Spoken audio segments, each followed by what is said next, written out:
Meron kami tinatag na student volunteer program. Ang tawag, Sarilikha. Sariling likha. Kung natatandaan mo yung OSCI, Oo, SKI. Office opo. for Concern and Social Involvement. Opo. Ang ugat nun, yung sarilikha. Oh. Ano po yung pinaka nag-udyok sa inyo na, uy sige, susubukan kong tumakbo sa politics? Ang una dyan, syempre yung halimbawa ng aking mga magulang. Yes po. Tsaka yung mga kaibigan nila, sila Senator Salonga, Jerry Rojas, Ninoy Aquino. So nakita ko na malaki ang magagawa mo kung ilalagay mo lang sa tama yung iyong paglilingkod. Hanggang dito yung buhok ko eh. Wala po kayong pictures. Pahingin na lang po ng pictures, i-flash po natin. Hindi, nung martial law, pinapababa sa sasakyan yung bus, kung nasa bus ka. Kapag long hair. Kapag gugupitan ka sa talaga bangketa. Oo. Kaya hindi ako lumalabas nun. Strict pala talaga. Hindi mo alam yun, ano? Hindi po, hindi. Hirap ng buhay nun. Sa gitna ng maingay na mundo, hanap mo ba ang sandaling puno ng inspirasyon, pagninilay at syempre konting kasiyahan? Mga kwento ng puso na hindi lang nagbibigay aral, kundi nagbibigay din ng ngiti at pag-asa sa ating paglalakbay sa pananampalataya. Ako po, si Romar Chuka at ito ang Sensei na kung saan ang bawat kwento ay patunay na buhay ang pananampalataya. Welcome back sa Sensei.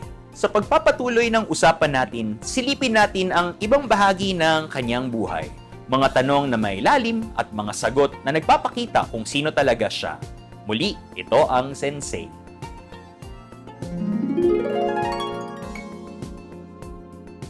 Question po, I'm very curious lang din po. Ito po bang yung pakikipag-usap sa mga farmers, yung about your interest po with agrarian reform, does it have its roots in the Filipino Catholic and Jesuit education that you had, and yung ano din po, yung with your parents po na yung service? Ganun po ba, parang if matatali, yun po ba yung dahilan kung bakit nasa public service din po ba kayo?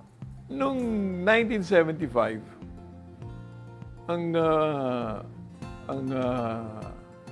kumbaga anong tawag nila doon kay Father Arupe? Superior General po. Superior General mga Jesuita. Naglabas siya ng isang napaka-importanting dokumento kung saan nahango yung ideya ng man for others. Yun, laking bagay sa amin yun. Kasi... Estudyante po kayo nun? Oo, estudyante. At volunteer ako eh. Meron kami tinatag na student volunteer program. Ang tawag, Sarilikha. Sariling likha. Kung natatandaan mo yung OSCI, Oo, SKI. Office opo. for Concern and Social Involvement. Opo. Ang ugat nun, yung sarilikha. Oh. Nag-umpisa yung OSCI mula sa sarilikha. Nakita nila yung karanasan namin, ng mga estudyante na mula sa pagiging volunteer, nag-isip na ang buhay professional ialay sa paglilingkod sa maliliit na tao. Kaya nagkaroon ng OSCI para magkaroon ng immersion program. Parang muling maulit yung karanasan namin na talagang nagbibigay ng panahon. Minsan, doon kami natutulog eh. Pag summer, mas matagal kami doon. Naunawaan namin ang kalalagayan ng ating bansa. Lalong-lalo na yung mga mahihirap. Kaya yung groundbreaking speech na yun ni Father Arupe, parang isang napakahalagang pundasyon sa buhay ko sa public service. Kasi parang yun ang nagbigay ng pinaka-philosophical, ideological foundation. Perhaps spiritual din.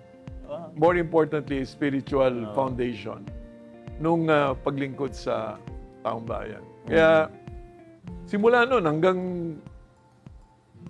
maski na sa klase, pagka-graduate, pagkatrabaho, hanggang ngayon, naalala ko pa yun. Grabe. Sinasabi niya noon na we must be man for others and we should serve as agents of social change. sinasabi rin niya, pero hindi kayo ang mamumuno ng pagbabago. Dahil dapat yung mga may hirap, dahil sila talaga ang may interest ng pagbabago. Galing. Ang galing. Grabe po, the impact of one speech, how it could, how do you say that, form, di ba? Your decisions and discernment po eh. Kaya ang Ateneo, parati namin hinahamon at binabalikan namin yung sinasabi ni Father Arupe. Oo. Kaya dapat hindi tayo sa mga mayayaman naglilingkod. Oo. So we should form not only people for the business community, but people to serve the poor and people to serve in government. Kasi mahalaga din na those are important arenas of struggle. Ang ganda. Very buo. Buo po ang kwento niyo Yun ng ang- ano po. Yun ang, of course, marami tayong hinarap na problema, sakripisyo, pero kung wala yun, hindi yung buo yung pagkatao namin Totoo. bilang mga mamamayan na nakikita na malaki ang responsibilidad sa paglilingkod, lalong-lalo na sa mga mahirap. Ang ganda. It shows yung why. Yung Yun. why. At hindi na nawala yun. Oo. At ang kinatutuwa ko, pati yung mga anak namin, alam din nila yan. At pinagkukwentuhan din namin. Ang ganda. So, ito pong formation ninyo, bale, Ateneo High School, tapos Ateneo sa college, and then yung Law school. law school dun din po, no? Ano po yung pinaka nag-udyok sa inyo na, uy, sige, susubukan kong tumakbo sa politics? Ang una dyan, siyempre yung halimbawa ng aking mga magulang. Yes po. Tsaka yung mga kaibigan nila, sila Senator Salonga, Jerry Rojas, Ninoy Aquino. So nakita ko na malaki ang magagawa mo kung ilalagay mo lang sa tama yung iyong paglilingkod. Pero pangalawa, ang una kong trabaho, sa civil society. Nagtayo kami ng Workers College sa Ateneo. Oh, talaga po. Meron pa rin po ba ngayon? Parang Wala na eh. sayang. Pero kasi sabi namin, kailangan natin maghubog ng mga leader manggagawa, mga unionista, na meron ding perspektiba na yung mismong nakahubog sa atin. Yes, opo. Parang in a way, Ignatian Yes, oo. spirituality and Oo. praxis, di ba? So, kaya lang nakita namin na kung tatayo tayo ng ganon, makaka-impluensya ba tayo ng malaki sa trade union movement? Yun nga po. Opo. Sinubukan namin, pero nakita namin na marami ng established federations. Schools. Opo. So, sumali ako sa Federation of Free Workers, yung kila Johnny Tan, Atenista rin yun. And eventually, sa maraming social movements. Tapos nakita ko na mahalaga yung social movements, maraming innovation, very independent, value-based. Pero nakita ko rin na kung nasa gobyerno ka, ang laki ng saklaw ng gobyerno, buong Opo. bansa eh. Yeah. Kaya kung meron kang posisyon na mataas, mas marami kang matutulungan. Doon nag-umpisa yung interest sa gobyerno. Tsaka noon, pagkatapos ng People Power Revolution, wala nang diktador eh. Wala na Wala sa po. kalye yung Opo. labanan. Doon na sa mga institusyon. Kaya yun ang pangatlong bagay. Gusto ko lang, na-curious lang din po ako, ano po yung experience nyo nung at the brink of when we regained our democracy po? So, lawyer na po kayo noon, tapos yun nga po, tinry nyo po na mag-establish ng ito pong yung sa workers union, etc. Ano po yung naging key decision point nyo na, uy, ito, tatakbo na talaga ako? May nagsabi ba sa inyo, sige na, takbo ka na. May ganun, may influence po ba? Ay, yung una, wala na kasi yung tatay ko noon eh, pero yung Nung time na nanay yun? ko. Opo. Yung nanay ko kasi namuno nung anti-dictatorship campaign sa probinsya Sa Batanes. dun. sa Batanes. Kasi nandito ako sa Manila Opo. nung natanggal na si Marcos, ginawa siyang OIC governor ng Sa Batanes po. ni President Cory Aquino. Mm-mm. Sabi niya sa akin, hindi naman ako magtatagal dito dahil pinagbigyan ko lang dahil wala namang mamumuno na Mm-mm. namuno nung panahon ng kadiliman. Mm-mm. Sabi niya, bakit hindi mo isipan paglingkuran yung mga Bayan. kababayan mo? Oo. Total, pag nasa Congress ka naman, o paglilingkuran mo rin yung ibang mga tao dahil Nationwide. national legislation ang usapan doon. Tapos iniisip-isip ko rin dahil maiwan lang ako sa NGO. Maliit lang na komunidad Small ng community. patutulungan So, sinubukan ko. At doon nag-umpisa, noong 1987, Mm-mm. the first congressional parliamentary elections held after martial law. Mm-mm. At napagbigyan naman ako ng mga kababayan ko. Mm-mm. Kamusta po yung campaign niyo during that time? Especially yung first, kasi di ba, the first time, medyo scary po talaga yan. No? Kilala ako doon na aktivista Ah. Tsaka mahaba yung buhok ko hanggang dito. Bakit Nung may hindi po buhok hanggang pa ako. dito? Nung may buhok pa ako. Hindi na po. Mahaba talaga buhok ko Ah. Kaya hindi rin ako natapos ng kolehiyo kaagad kasi ayaw ko mag-ROTC. Ah. Oo. Kasi hanggang dito yung buhok ko Wala po kayong pictures. Pahingin na lang po ng Wow. pictures. I-flash po Hindi, natin. nung martial law, pinapababa sa sasakyan yung bus, kung nasa bus ka. Kapag long hair. Kapag gugupitan ka sa talaga bangketa. Oo. Kaya hindi ako lumalabas nun. Strict Hindi pala mo, talaga. hindi mo alam yun, ano? Hindi po, hindi. Hirap ng buhay nun. Oo. Pero, yun na nga. Ang So, nung nagka-campaign po kayo, long hair pa rin po kayo? medyo. Medyo, mga hanggang dito naman na po yung ano. Kaya nga ang bansag sa akin doon, yung mga kalaban ko, huwag akong ihalal dahil komunista raw ako. dahil sa buhok. Hindi, tsaka aktivista. Apa. Alam mo naman noon, pag Yeah, aktivista totoo. ka. Nare-red tag po kaagad. Tinaas ni President Cory yung kamay ko Sabi ko, hindi naman nagka-komunista yan. Oo. Ang laking bagay nung may endorsement. Yeah. Nanalo naman ako. Mm-mm. 6 ang kalaban ko. So, puro, ako pinakabata Mm-mm. 33 years old na ako. Talaga? Oo. Oo. Parang age ni Cristo. 33. Ako ang pinakabata. Nung once na pumasok po kayo sa halls, sa batasan pa rin po yun. Sa itong, kung nasaan po ngayon ang Congress, doon pa rin po yun. Oo, doon. Doon pa rin sa, Doon. sa may bandang Commonwealth. Nung unang pumasok po kayo sa halls ng Kongreso during that time, ano po yung sinabi niya na ito ang gagawin ko? Parang di ba kasi medyo may pagka-idealistic pa rin nung panahon na lalo na kung bago. Ano po yung sinabi niya, sige, ito yung ipaglalaban ko po talaga?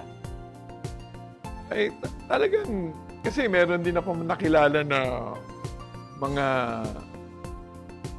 aktivista rin nung wala pa na sila sa... nagkakasabay-sabay kayo nun. Sila Billy Claver, Mm. sila Edsel Lagman, Mm. sila Bonnie Giliego. Yung mga kilala na, ano rin yun, mga progressive. Oscar Rodriguez na Pampanga. So, nagkakakilala kami doon. At nagkasama-sama kami. Sabi namin, bumuo tayo ng bloke na ang isusulong natin ng mga polisiya, progressive, Yes. nakatuon sa mga basic sectors. Oo. Kaya ang unang inilaban namin, agrarian reform. House Bill 400, alala ko pa Talagang debate, mainit. Pumupunta pa sa Kongreso yung mga obiso para tulungan kami. Opo. May question lang po ako. Siguro for the benefit of the general public na alam kong common parlance naman ng agrarian reform. Pero baka may mga taong hindi nakakaunawa kung ano ba yung konsepto ng agrarian reform na pinaglaban niyo po. Ano po yun in a nutshell po? Kung maalala nyo, nagkaroon ng balahap movement sa Central Yes, Luzon. opo. Ah, Hukbo laban sa mga Hapon. dati, nag-organisa sila para labanan ng Hapon. Opo. Pero nung wala na yung Hapon, ang sunod na kanilang isinulong, siyempre yung kabuhayan ng mga taga Central Luzon.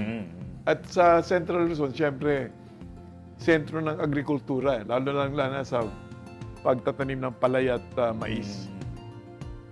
At doon, hirap na hirap yung mga tao dahil yung lupa hindi kanila.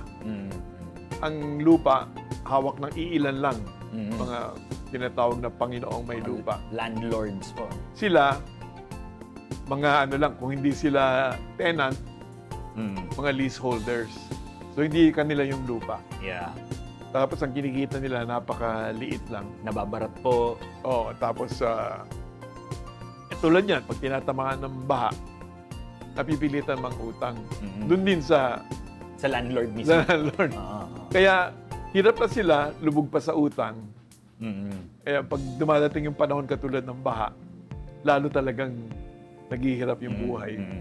Dumarating sa punto na nag-aaklas na Kaya Dahil nga sa ang- gutom. Oh. sa gutom. Kaya ang unang pag-aaklas nangyari sa Central Luzon. Saan po? Yung sa... Sa Pampanga, Sa baba. oo. Diyan nangyari yung hook. Tapos, nung hindi nagtagal, nabuo na rin yung, kasi Russian wing pa nun yun eh. Nabuo na rin yung Chinese wing, yung CPP, NPA, Opo. NPF. Yung mga, Oo, opo. ganun. So, in terms of agrarian reform, ang sinusulong nyo po is yung mula sa mga Panginoon na mapunta Land to the tiller. Oo. Kung sino yung nagbubungkal ng lupa, Sila dapat. dapat siya ang may-ari ng lupa. Kasi yung mga absentee landowners, kumukubra lang ng upa dun sa Oo. lupa o kaya bahagi ng inaani ng mga tao. Kumbaga, hindi nila buhay ang lupa.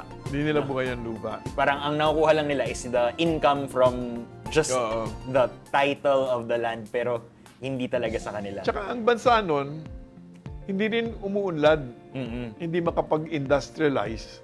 Kasi napaka-feudal ng ang relationships ng mga tao nun. So, nananatili tayo sa agricultural economy na underdeveloped.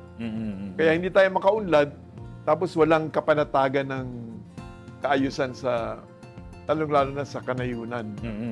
Mga tao galit, ganyan.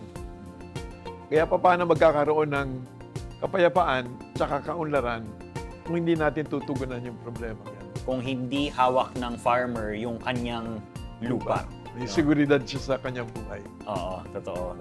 Ang galing. Any other, so yun di ba, tanong ko po, ano yung sinulong nyo pagpasok nyo pa lang ng Kongreso? Agrarian reform. Meron pa po ba Laban na kagad kami. Oo, nga eh. Oo, like, Lodi. Alam niyo ba yung Lodi, yung idol? Talagang Hindi kasi dala-dala namin yung aming yung aktivismo. pagka-aktivista. At yun naman ang dahilan kung bakit kami pumasok doon. Pero aside from agrarian reform, kayo po ba, parang looking back sa inyong pagka-kongresista, may mga proud po ba kayong na co-author or na-author po ng mga batas na nakikita nyo na may effects naman po ngayon kahit papano? Wala. Halimbawa, Local Government Code, 1990 yun. Yan, ngayon ang ating mga local governments malalakas na Kasi dati masyadong centralized. Centralized, oo. Tapos marginal yung local governments. Lumaki na lumaki yung bahagi ng pera ng pamahalaan na ibababa na sa mga pamahalaang lokal. So, nagkakaroon din sila ng pagkakataon na hindi naman lahat, hindi naman pare-pareho, na paunla rin yung kanilang mga local governments. Yun ang isa. Halimbawa, yung NCIP. Oh, National Commission on Indigenous Peoples po. Yung pagkilala rin sa karapatan ng mga Lumad. kapatid yung mga- natin na katutubo. Oo, katutubo. Yun. Yung Fisheries Code. Ngayon, inilaban din namin kami ni Kababi magkaroon ng Fisheries Code. Tsaka yung popular participation in governance. Mga ganong klaseng mga panukala. ang ipinagla. Hindi madali kasi syempre may mga tao na medyo naiilang sa Opo. sa ganun. Kaya natatakot na mababawasan yung poder nila o yung Oo. kayamanan nila. Mabigat na kalaban yun. Ibahagi ko lang po, Sec Butch, na yung kung ano po yung mga pinaglaban yung mga batas na yan, ganun, local government or yun nga sa NCIP at saka yung sa agrarian reform. Kitang-kita po ngayon kasi I also live with mga Sumilaw farmers po. Half of the time nasa Bukidnon po ako. So, yun na when I was working with the Jesuits naman po sa Bukidnon, yun, pinag-uusapan namin kung ano yung NCIP, ano yung kahalagahan nun. Tapos, yun din po yung sa agrarian reform, yung mga Sumilaw farmers, mga ARBs po yan, mga beneficiaries po sila. So, ang galing lang na nagko-connect ang mga ganitong bagay na mula sa batas na makikita mo din sa ground kung ano yung... And then, ngayon, mas kita mo na may agency or mas may kakayahan yung mga farmers to, kumbaga, dictate kung ano yung itatanim nila, magkano yung makukuha nila. Kaya nga kung babalikan mo yung yung batas po na yung declaration ni Father Arupe opo. na dapat ang mga graduates ng Ateneo ay maging agents of change. At dapat tulungan nila yung mga hirap para sila yung mismong mamuno sa pagbabago ng kanilang buhay. Sinusubukan namin gawing totoo doon sa aming buhay sa politika. Ang ganda. Hindi madali. Yeah. Nakukulong ka, tatawag kang komunista. Pero hindi naman madali ang pagbabago. Habang lumalalim ang usapan, mas nakikita natin ang mga bahagi ng buhay na hindi madalas maikwento, mga pasya, pagkakamali at mga sandaling naghulma sa kanya. Hindi pa dito nagtatapos ang kwento. Abangan ang susunod na episode. Pag binansagan kang komunista, pwede kang mawala. Yung Opo. tinatawag nilang salvage. Salvage. Pwede kang makulong. Ito po ba yung desaparecidos? Desaparecidos. Yan po yun. Pwede kang makulong. Oo. Or pwedeng makikilang galaw mo bilang tao. Hindi biro yun. Kasi hanggang ngayon, nangyayari yun. Yung Totoo sinasabi nilang yung bagong krimen ngayon na binabansagan kang... Red tagging po. Red tagging. Yes, Krimen opo. na ngayon yun. Kasi nga, may kahulugan na hindi katanggap-tanggap sa, lalong-lalo na sa mga military o police. No? In the same way na si San Ignacio de Loyola nagkaroon ng cannonball experience, kayo po ba, may maituturing po ba kayo na sa buhay politika or perhaps sa kung anumang aspekto na pinagdaanan niyo po, nagkaroon din po ba kayo ng masasabi niyo yung defining moment or cannonball experience na may moment of doubt ka nung time na yun po? Marami kang pagsusubok na dadaanan Lalo na yung sa kadiliman ng martial law. Marami akong kaibigan, marami mga atinistang nawala, namatay, nakulong. Para bang dumarating ka sa panahon na parang nilalayasan ka na ng pag-asa Parang, bakit? Hirap ka na magtrabaho. Parang walang nangyayari. So, nung nag-resign ako, maswerte naman ako, nabigyan ako ng scholarship mag-aral sa Kennedy School of Government sa Harvard po. University. Ilang years po yun? Isa, Masters in Public Ad. So, nung bumalik ako noong 1995, nagkandidato ulit ako. Nanalo naman ako for 3 consecutive terms. Talagang pinagpipitagan at Parang icon po no? icon of democracy. Paano na tayo? Tapos tinuro yung anak. Meron pa isa. Kaya nagkaroon ng signature Petition. campaign. Tapos siningil na tumakbo siya. So, mamaya tumawag na naman sa akin. Butch, baka tumakbo akong presidente. Na campaign manager. Ulit. Hanggat sa ganun na nga nangyari. Oo. Nanalo siya bilang Pangulo. Pero dahil magkaibigan kami, halos magkaedad kami, Opo. kakaintindihan kami kung anong dapat gawin. Tapos, anak siya ni Ninoy at ni Cory. Siyempre, medyo Oo. ang kanyang pagpapahalaga, impluensyado Yeah. ng malaki Oo. ng kanyang mga magigiting na magulang.